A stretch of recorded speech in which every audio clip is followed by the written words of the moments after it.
Vamos a hablar de la tos en medicina ambulatoria. Soy el doctor Sebastián Fernández Busí, soy el director de neumología intervencionista en la Clínica Mayo de Florida. Vamos a hablar de cosas bastante básicas, pero creo yo muy útiles: la epidemiología de la tos, los mecanismos, juntos con sus beneficios y complicaciones, los diferentes tipos de tos. Vamos a hablar de las causas más comunes de esta tos ambulatoria, esta tos crónica ambulatoria. Ya vamos a ir uno por ellos, cada uno a describir cada uno de ellos. Y después decirles cómo estudiamos este paciente con tos crónica mayormente, que es la que más nos preocupa, o la que vemos en la consulta, que puede ser más desafiante. ¿Cómo vamos a hacer la evaluación de estos pacientes? Con respecto a la epidemiología, la tos crónica es bastante prevalente, un 9.6%. En Estados Unidos aproximadamente hay 30 millones de visitas a las consultas por tos crónica. Obviamente el tratamiento se gasta bastante dinero en este tratamiento, y si juntamos tratamiento, las visitas médicas y el tiempo que los pacientes pierden de trabajo, en Estados Unidos suma 40 billones por año. O sea, es bastante caro, y por supuesto que la tos crónica altera la calidad de vida. ¿Cuál es el mecanismo de la tos? Ustedes lo saben, pero para repasarlo, hay un estímulo que puede ser químico o mecánico, donde los receptores de la orofarinx, la laringe, la tráquea, los bronquios y el esófago lo captan, y a través de los nervios aferentes van a la parte del cerebro, la parte de atrás, al centro de la tos, y ahí, a través de los nervios eferentes, generan el reflejo, estimulan los músculos laringeos y los músculos respiratorios, y generan el reflejo de la tos. ¿Cuáles son los beneficios de la tos? Bueno, ustedes saben, es un reflejo útil e importante, protege las vías aéreas de partículas de la aspiración, ayuda a limpiar las vías aéreas, y por supuesto que previene atelectasias. Esos pacientes post-intubación, anestesia, cuando se despiertan de las cirugías, que tosen, eso ayuda a prevenir las atelectasias. Las complicaciones de la tos, hay de diferentes sistemas, órganos. Por supuesto, causa mucho cansancio. Un paciente que tose con una tos recalcitrante, le puede costar mucho comer. La parte neurológica puede ocasionar síncopes. Nosotros vemos pacientes con una etiología que se llama colapso de la vía aérea central, comúnmente conocida como traqueobroncomalacia, donde nos refieren muchas veces síncope, inclusive con el peligro de estar manejando, tener accesos de tos y perder la conciencia. O sea que eso nosotros lo vemos muy habitualmente. También puede causar por reflejo hipotensión, bradiotaquicardia, exacerbaciones del asma o de pacientes EPOC, herniaciones pulmonares, neumotórax, por supuesto vómitos, hernias gastrointestinales, incontinencias, no solo fecales pero urinarias, prolapso vaginal, prolapso de la vejiga, puede generar hemorragias en los ojos, por ejemplo, una ruptura del diafragma o de las costillas, o costrocondritis de la caja torácica también, y por supuesto cuando uno tiene tos crónica recalcitrante, altera la calidad de vida y eso puede generar a la depresión. Los tipos de tos, digamos, los más, una clasificación muy común es dividirlos por tiempo: aguda menos de 3 semanas, subaguda entre 3 a 8 y crónica más de 8 semanas. Entonces, si vemos las causas más frecuentes de tos crónica, una de ellas es el síndrome de tos de la vía aérea superior.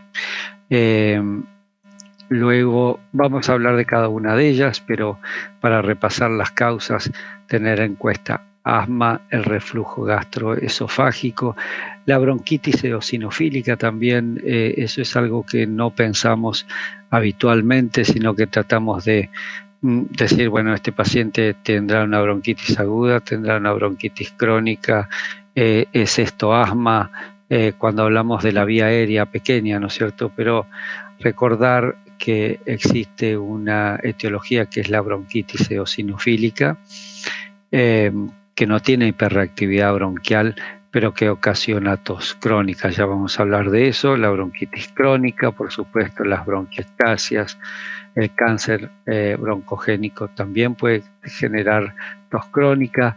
Medicamentos como los inhibidores de la enzima convertidora, el síndrome de TIC, o tos, síndrome somática, y en los colapsos de la vía aérea, que comúnmente se llama traqueomalacia, pero en realidad la traqueomalacia es el debilitamiento de la estructura cartilaginosa de la vía aérea, o sea, de la pared anterior y lateral, y el excesivo colapso de la membrana posterior es solamente, por supuesto, de la parte no cartilaginosa, y en realidad las frecuencias, nosotros vemos el 80% de nuestros pacientes tienen colapso de la membrana posterior y solo el 20% aproximadamente tienen debilidad de la parte cartilaginosa, que es precisamente la traqueobroncomalacia.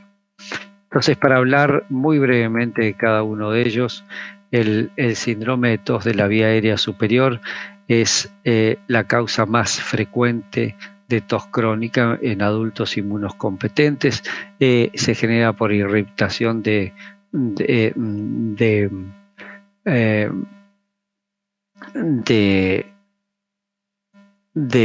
secreciones que vienen de las fosas nasales, y eso genera el reflejo de tos.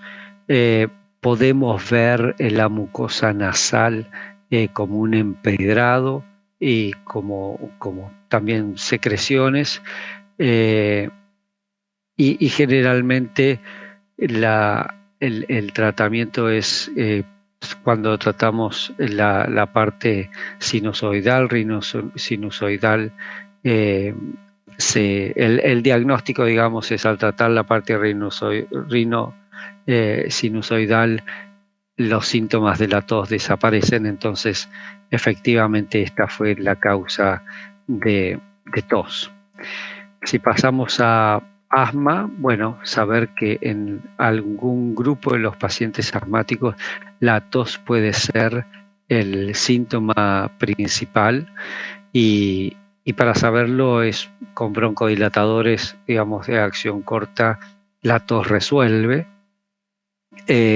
Hay una hiperreactividad de la vía aérea, como ustedes saben, y el test de metacolina es positivo en estos pacientes, a diferencia, como vamos a ver, de los pacientes con bronquitis eosinofílica, donde el test de metacolina generalmente es negativo. Y el tratamiento es el tratamiento del asma, ¿no es cierto? Con respecto al reflujo como causa de tos crónica, hay dos mecanismos fundamentales, ya sea mediado por reflejo vagal o concretamente por aspiración de contenido gastroesofágico en la vía aérea. Los factores de riesgo, ustedes los conocen bien, varios medicamentos, obesidad, el fumar, alcohol en exceso, cafeína, chocolate, cítricos, etcétera, etcétera. Con respecto al diagnóstico, por supuesto podemos hacer un pHimetría del esófago, pero solamente recuerden que eso evalúa el reflejo ácido y no el reflejo alcalino. Podemos hacer un test de impedancia, una endoscopía, y lo que generalmente se hace con respecto al tratamiento es, se recomienda un tratamiento empírico en estos pacientes con tos crónica, pero siempre y cuando no haya evidencia de haber estado expuesto a irritantes en el medio ambiente. Tienen que ser pacientes no fumadores, que no estén con inhibidores de angiotensina, con una radiografía normal, con un test de metacolina negativo, y bueno, que uno ya lo haya tratado con antihistamínicos o descongestivos, pensando que es algo alérgico, o como vimos antes, una tos, el síndrome de tos de la vía aérea superior por un tema rinosinusoidal. Entonces, si tratamos eso y el paciente sigue con tos y tiene todos los requerimientos que le acabo de nombrar, no fumador, sin inhibidores de angiotensina, radiografía normal, test de metacolina negativo, podemos hacer un tratamiento empírico como si el paciente tuviera reflujo gastroesofágico como causa de tos. Y por supuesto esto se tiene que acompañar de cambios en el estilo de vida, en la comida, y en general, como ustedes saben, el tratamiento no son de semanas, y el paciente hay que esperar 2 o 3 meses, porque el paciente durante ese tiempo puede ser que no tenga mejoría, y eso no quiere decir que esta no sea su causa de tos. O sea que el tratamiento es más prolongado, y saber que en los tratamientos que son, en los pacientes que son refractarios al tratamiento médico, la cirugía antirreflujo tiene muy buenos resultados. Entonces, les nombré anteriormente la bronquitis eosinofílica también como causa de tos crónica. Como les comentaba, el test de metacolina acá es negativo, y lo que se encuentra es una inflamación eosinofílica de la vía aérea, que uno la puede detectar en el esputo de los pacientes, o por supuesto en una broncoscopía. Las broncoscopías, nosotros no solamente hacemos el lavado, pero hacemos biopsias endobronquiales para poder detectar esta bronquitis eosinofílica como causa de tos crónica, y evidentemente responde muy bien a la terapia de corticoides. En la histología vamos a ver células mastocitos en la vía aérea, y esta infiltración epitelial y células eosinofílicas. Pacientes con bronquitis crónica obviamente son en general fumadores que tienen bronquitis por 3 meses mínimo por año, por un mínimo de 2 años. Y bueno, ustedes saben, estos son grupos dentro de los pacientes de los EPOC. La bronquitis crónica tiene diferentes grados de severidad de acuerdo a la obstrucción del flujo aéreo y de acuerdo a la cantidad de exacerbaciones que el paciente tenga por año. Las bronquiectasias como también causa de tos crónica, donde vamos a ver una recurrencia de la colonización del árbol bronquial, de muchas células inflamatorias, y esta inflamación crónica obviamente genera injuria de la pared de la vía aérea, y así se forman estas dilataciones en las bronquiectasias, y el mecanismo de tos es esa acumulación de secreciones que gatilla el reflejo de la tos.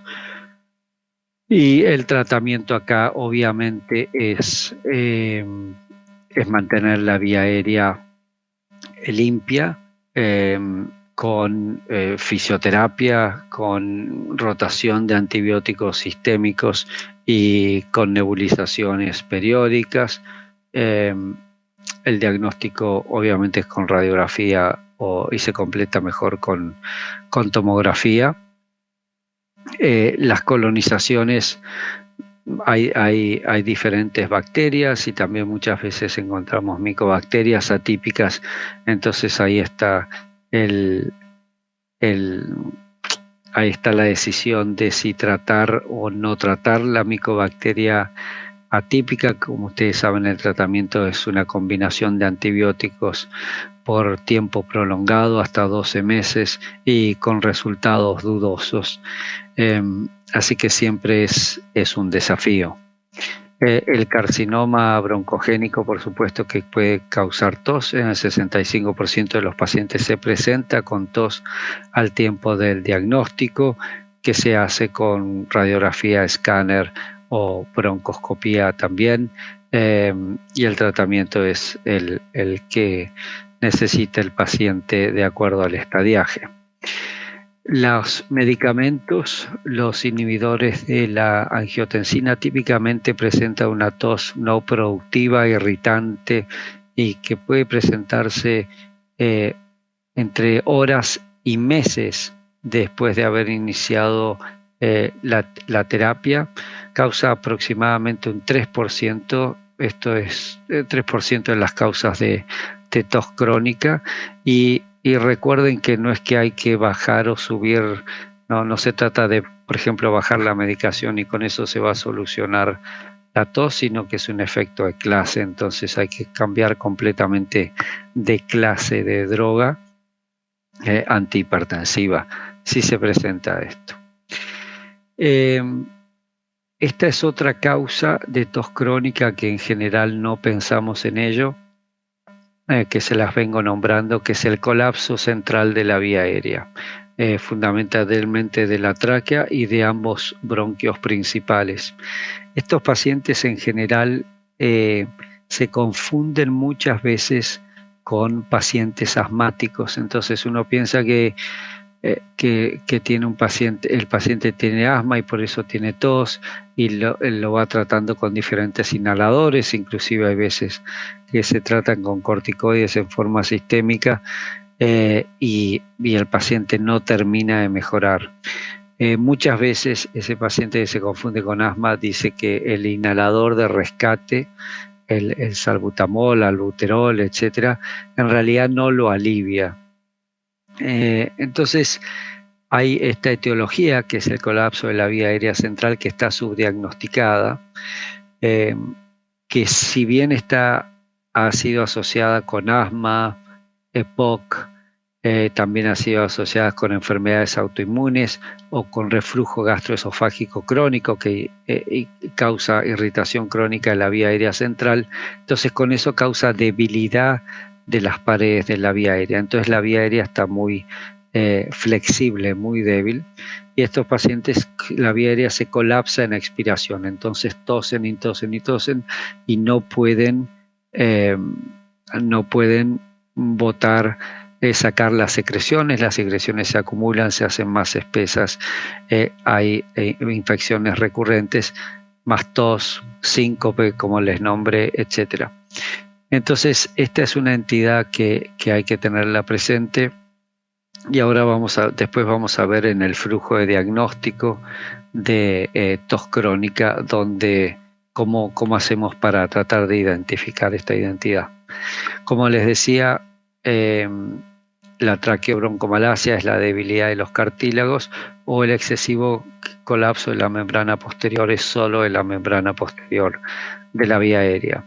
Los síntomas más frecuentes de este colapso central de la vía aérea es tos, falta de aire e infecciones recurrentes. El paciente puede perder la conciencia por la tos. Se diagnostica con la sospecha clínica, por supuesto, y habiendo descartado las causas más frecuentes de tos primero, que son las que venimos nombrando, Entonces, después de descartar esas, pensar en este colapso de la vía aérea. Se puede hacer una tomografía con dinámica, se llama, o con expiración forzada. Entonces ahí el paciente típicamente se lo hace inspirar, esa es la parte habitual, y después, teniendo una expiración forzada, se hace el escáner, se toma las fotos y se ve cuánto se colapsa la vía aérea. Un colapso significativo de la vía aérea es cuando se colapsa más del 70%. Y hay diferentes grados, entre 70 y 80% es colapso leve, entre el 80 y el 90 es colapso moderado y más del 90% es colapso severo de la vía aérea. Entonces, si pensamos que el escáner justamente sugiere eso, hacemos una broncoscopía dinámica, que significa el paciente está dormido pero no completamente inconsciente. Vamos con un broncoscopio muy pequeño a través de la boca hacia la vía aérea y le pedimos al paciente que inspire y expire forzadamente y vemos cuánto se colapsa la vía aérea. Y está esos diferentes grados de severidad. Con respecto al tratamiento, hay dos grandes posibilidades de tratar estos pacientes, digamos dos grandes opciones. La médica, la opción médica, que es básicamente mantener la vía aérea limpia, como si estuviéramos tratando una bronquiectasia, son nebulizaciones, diferentes ejercicios respiratorios, fisioterapia y terapia positiva, ventilación positiva, o sea, el CPAP, para mantener la vía aérea abierta. Y si no, la terapia quirúrgica cuando el colapso es severo, que se llama traqueobroncoplastía. Antes de hacer eso, nosotros colocamos stents en la vía aérea para prevenir que colapse. Los mantenemos por una semana esos stents y vemos si los síntomas del paciente han mejorado significativamente. Y si lo han mejorado significativamente, quiere decir que efectivamente el colapso de la vía aérea es la causa más importante de los síntomas del paciente y entonces lo mandamos a cirugía. La traqueobroncoplastia, el cirujano de tórax coloca una malla por alrededor de la vía aérea, por la parte de afuera de la tráquea y de los bronquios, para prevenir que la vía aérea se colapse. Acá vemos a la derecha, a la izquierda, ustedes, perdón, tenemos un escáner con una tráquea normal y acá en expiración forzada ven cómo se colapsa la tráquea. Les voy a mostrar muy rápidamente un estudio que hicimos sobre, nosotros tenemos una clínica de tos crónica, entonces implementamos en este grupo de pacientes un grupo control y en otro que intervenimos, y la intervención fue realizar en estos pacientes con tos crónica un escáner con expiración forzada, a ver si podíamos identificar la causa de tos. Un total de 260 pacientes, y en 10 pacientes el escáner reveló que tenían efectivamente un colapso de la vía aérea central significativo. Y no había diferencia entre los grupos en tanto a demografía, características, etc. Entonces, concluimos que la implementación dentro de tos crónica, la implementación de una tomografía con cortes con expiración forzada nos permitía diagnosticar e identificar estos grupos de pacientes con una causa concreta de tos, y más en esos que uno investiga y no puede encontrar la causa, ¿no es cierto? Entonces, para terminar, ¿cómo hacemos el estudio de estos pacientes? Por supuesto, la historia clínica, el examen físico, la radiografía, y si podemos identificar una causa de tos con esta información, entonces la tratamos. Pero si tiene una respuesta inadecuada a esa causa, bueno, quizás hacemos un tratamiento empírico como si tuviera el síndrome de tos de la vía aérea superior, o sea, de causa sinusoidal, evaluamos si el paciente tiene asma, tener en cuenta la bronquitis eosinofílica, se puede hacer un sputum para ver si tiene eosinofilia y se puede hacer el tratamiento empírico del reflujo gastroesofágico. Si el paciente es fumador o está con inhibidores de la angiotensina, por supuesto discontinuarlo.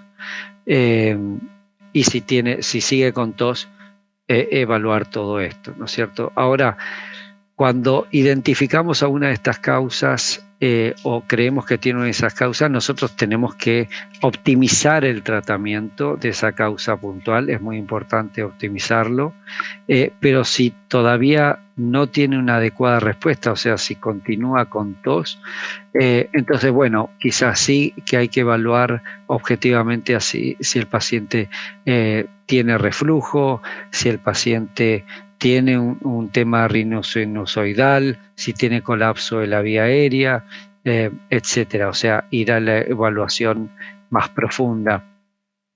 Y otras consideraciones importantes es que siempre hay que optimizar el tratamiento de cada diagnóstico. O sea, hay que tratarlo a full ese diagnóstico, asegurarse que el paciente cumpla con el tratamiento y si le damos un tratamiento para un diagnóstico y el paciente mejora, pero no completamente, pero un poco mejora, mantener ese tratamiento, porque puede ser que y después seguir investigando otras cosas o incorporar otros tratamientos, pero mantener ese mismo, porque puede tener la posibilidad de que las causas de la tos fueran múltiples.